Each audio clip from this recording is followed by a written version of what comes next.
नमस्कार, आप देख रहे हैं एम न्यूज नेशनल में मैं दीक्षा सागर। देश की आवाज अमृत मिश्रा के साथ। छत्तीसगढ़ में टीवी ऑन कीजिए तो उंगलियों पर गिने जाने लायक 8-10 न्यूज चैनल ही स्क्रीन पर दिखाई देते हैं। वही चेहरे, वही स्टूडियो, वही बहसें। पर कागज खोलिए, खासकर आरटीआई से निकला कागज तो तस्वीर अचानक सिनेमास्कोप हो जाती है। पता चलता है कि जनसंपर्क विभाग हर महीने कुल 67 न्यूज टीवी चैनलों को विज्ञापन बांट रहा है। ये कहानी सिर्फ संख्या की नहीं, नीति और नियति की है। विज्ञापन नीति कहती है कि सरकारी विज्ञापन का उद्देश्य सूचना का व्यापक प्रसार है। आरटीआई की सूची में नजर दौड़ाइए तो चौंकाने वाले नाम मिलते हैं। झारखंड, कश्मीर, उत्तराखंड, पंजाब, हरियाणा के चैनल। सवाल उठता है कि छत्तीसगढ़ की जनता की गाढ़ी कमाई इन राज्यों के चैनलों तक क्यों और कैसे पहुंच रही है।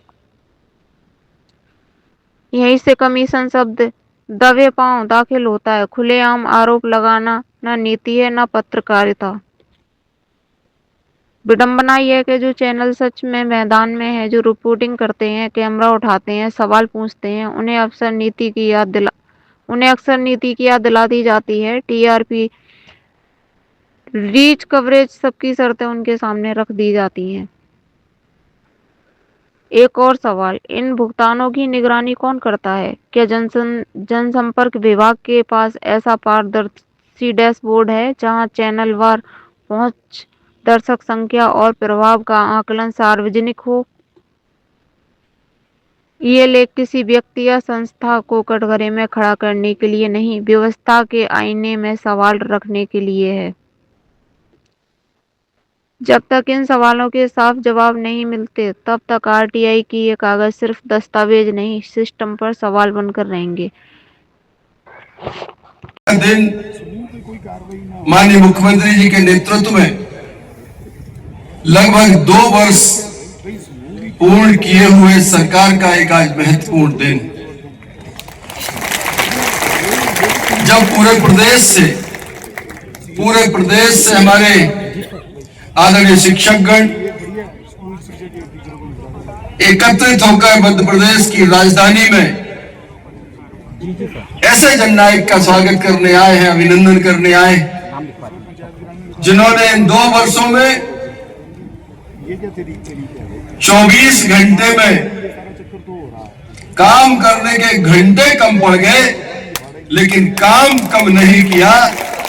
ऐसे हमारे आदरणीय मुख्यमंत्री जी का अभिनंदन करने का आपने अवसर यहां पर उपस्थित किया।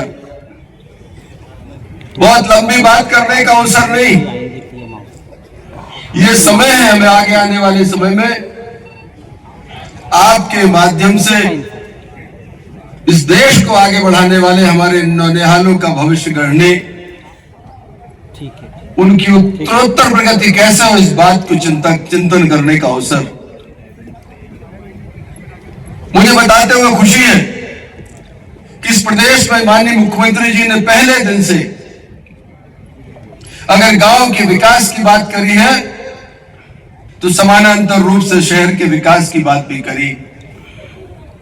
उन्होंने अगर खेत में काम करने वाले मजदूर की चिंता करी है तो उद्योगों के अंदर मजदूरों की जो समस्याएं थी, उनके जो भुगतान आदि की समस्याएं थी, उनके निराकरण करने का काम भी किया है। उन्होंने अगर कर्मचारियों की चिंता करी है तो उन्होंने समान रूप से विद्यार्थियों की भी चिंता करी। इस प्रदेश में पहली बार ऐसा हुआ है कि अगर भवन की चिंता की गई है तो भवन में पढ़ने वाले विद्यार्थियों की भी चिंता माननीय मुख्यमंत्री जी के नेतृत्व में हमारी सरकार ने की। और अगर बच्चों की चिंता की है तो उन बच्चों के भविष्य को गढ़ने वाले उस आदरणीय शिक्षक की भी चिंता हमारी सरकार ने की। और मैं इस मंच के माध्यम से आपका धन्यवाद भी ज्ञापित करता हूं कि पिछले 2 वर्षों में माननीय के नेतृत्व में जो परिश्रम आपने किया है, मैं मंच से हृदय की गहराइयों से आपका अभिनंदन करना चाहता हूं कि अगर मध्य प्रदेश में इस वर्ष अगर ड्रॉप आउट 0 हुआ है, आप माननीय शिक्षकगण के कारण हुआ है। इस प्रदेश में जो एनरोलमेंट दर है वो लगातार घट रही थी, लेकिन माननीय मुख्यमंत्री जी के मार्गदर्शन में, आपके परिश्रम के कारण आंशिक रूप से ही सही मध्य प्रदेश में हमारा जो प्रवेश का क्रम है, एनरोलमेंट दर है, वो बढ़ी है इस साल। उसके पीछे भी हमारे माननीय शिक्षकगण। मध्य प्रदेश में कोई सरकार काम करती है, उस सरकार को अगर श्रेय मिलता है, सरकार के कामों को अगर नीचे तक मान्यता मिलती है, तो उसमें वैचारिक रूप से संपन्न हमारे आदरणीय शिक्षकगण का योगदान सर्वाधिक रहता है। मैं इस मंच के माध्यम से आप सबका धन्यवाद ज्ञापित करता हूं, और आप सबकी उपस्थिति में अगर हम माननीय मुख्यमंत्री जी का अभिनंदन न करें, धन्यवाद ज्ञापित न करें, तो मुझे लगता है ये कमी रहेगी। अगर मध्य प्रदेश के अंदर बजट में 322 करोड़ रुपए का एक साथ चतुर्थ वेतनमान और क्रमोन्नत वेतनमान में अगर कहीं मदद दी है, माननीय मुख्यमंत्री जी के आशीर्वाद से आप सबको मिली। चाहे प्राथमिक शिक्षक हो, माध्यमिक शिक्षक हो, पदोन्नत शिक्षक हो, हमारा हर वर्ग के लगभग 1.5 लाख शिक्षकों को 322 करोड़ रुपए की मदद से हमारे मुख्यमंत्री जी ने आपकी एक आर्थिक व्यवस्था को संभालने का काम किया है। मैं इस समय एक चीज और कहना चाहता हूं कि मध्य प्रदेश में शिक्षा का स्तर अच्छा हो, बच्चों का बेहतर शिक्षण प्रबंधन हो, उसके साथ गुणवत्तापूर्ण भवन आदि प्रदेश में मिले। माननीय मुख्यमंत्री जी ने उसके लिए टाइमलाइन निर्धारित की। उन्होंने कहा है कि वर्षों से चली आ रही समस्याओं का हमको एक टाइम फ्रेम के अंदर निराकरण करना होगा। उनके नेतृत्व में अभी मई जून तक पूरे शौचालय संचालित हो, व्यवस्थित तरीके से संचालित हो। इस बात के लिए करोड़ों रुपए की राशि स्कूलों तक भेजने का काम हमारी सरकार ने किया है। हर स्कूल में हर हाल में विद्युत के कनेक्शन लगे, बिजली की अच्छी व्यवस्था हो, एक साथ पूरे प्रदेश में व्यवस्था सुधरे, इसके लिए पहली बार एक मुश्त राशि पूरे मध्य प्रदेश में स्कूलों को देने का काम किया। मुझे बताते हुए खुशी है, अभी संचालक महोदय सांदीपनि विद्यालय की चर्चा कर रहे थे।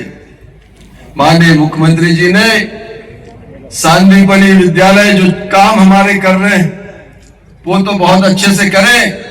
आगामी समय में पिछली कैबिनेट में 200 सांदीपनि विद्यालय मध्य प्रदेश को और देने का काम किया। इसके लिए भी हम उनका बहुत धन्यवाद ज्ञापित करते, अभिनंदन करते हैं। अब केवल आपसे एक ही अपेक्षा है, माननीय प्रधानमंत्री जी ने आपको आधार मानकर आपके भरोसे पर मैकाले को बाय बाय करने का काम किया है। नई शिक्षण पद्धति इस देश में आपके भरोसे पर माननीय प्रधानमंत्री जी ने इस पूरे देश में नई शिक्षा नीति लागू की, और नई शिक्षा नीति सरकारें और अधिकारी नीचे लागू नहीं कर सकते। अगर नई शिक्षा नीति को व्यवस्थित तरीके से नीचे उतारना है, उसका क्रियान्वयन करना है, बच्चों की उसमें सहभागिता सुनिश्चित करना है, किस स्तर का कैसा उन्हें अध्यापन कराना है ये तय करना है, तो ये काम अगर कोई करेगा केवल हमारा आदरणीय शिक्षक करेगा। ये जिम्मेदारी आपके ऊपर। नई शिक्षा नीति का क्रियान्वयन बेहतर हो, उसका आप अध्ययन करें, उसको कैसे बच्चों तक ले जाना है, सरकार उसकी व्यवस्थाओं का प्रबंधन करेगी, लेकिन क्रियान्वयन की जिम्मेदारी हमारे प्राचार्य, प्रधान पाठक और माननीय शिक्षकगण की है। ये अपेक्षा हमारी सरकार, हमारे मुख्यमंत्री जी के नेतृत्व में हम सब आपसे करते हैं। मैं पुनः आज माननीय मुख्यमंत्री जी का हृदय से धन्यवाद ज्ञापित करता हूं। जितना समय शिक्षा विभाग को, बच्चों को, शिक्षकों को माननीय मुख्यमंत्री जी देते हैं, मुझे लगता है इतना शायद पहले कभी किसी नेतृत्व ने नहीं दिया होगा। हम आपसे अनुरोध करेंगे, एक बार पुनः मुख्यमंत्री जी का अभिनंदन करें, जोरदार उनका स्वागत करें, और आगामी समय में जो सुविधाएं आपको मिल रही, अगर कहीं कोई कमी बेसी भी है, आपका संगठन, हमारे प्रदेश के जो अन्य संगठन भी है, आपके इतने सशक्त है, वैचारिक रूप से समृद्ध है कि आपकी बात जब यहाँ आती है तो माननीय मुख्यमंत्री जी उस पर विशेष रूप से चिंता करके उनका निराकरण करते हैं। इसलिए आप निश्चिंत होकर अध्यापन का काम करो। आपकी चिंता करने की जिम्मेदारी हमारे नेता माननीय मुख्यमंत्री जी की है। और निश्चिंत होकर माननीय मुख्यमंत्री जी पर विश्वास करते हुए अपने अपने स्कूल में जाना। और आगामी समय में हमारा जो परीक्षा भी आने वाली है, हमारा रिजल्ट आज तक का सर्वश्रेष्ठ रिजल्ट भी इस प्रदेश में अगर आपके कारण आया है, मुख्यमंत्री जी के कार्यकाल में आया है, वो आपका जो परसेंटेज है वो बना रहना चाहिए। इसके लिए परिश्रम करने की आवश्यकता है। आपसे ऐसी अपेक्षा करेंगे। पुनः हमारे आदरणीय छत्रवीर सिंह राठौर जी का, आदरणीय महेंद्र कपूर जी का, मैं सभी पदाधिकारियों का आभार व्यक्त करता हूं कि मध्य प्रदेश में एक गुणवत्तापूर्ण शिक्षा देने के लिए, मध्य प्रदेश में एक व्यवस्थित शिक्षण व्यवस्था चलती रहे, इसके लिए आप सबका जो सहयोग मिलता है, उसके लिए मैं शिक्षा विभाग का दायित्व मेरे ऊपर होने के नाते मैं आप सबके प्रति बहुत हृदय से आभार व्यक्त करता हूं, आपका अभिनंदन करता हूं। माननीय मुख्यमंत्री जी के प्रति कृतज्ञता ज्ञापित करते हुए अपनी वाणी को विराम देता हूं। भारत माता की।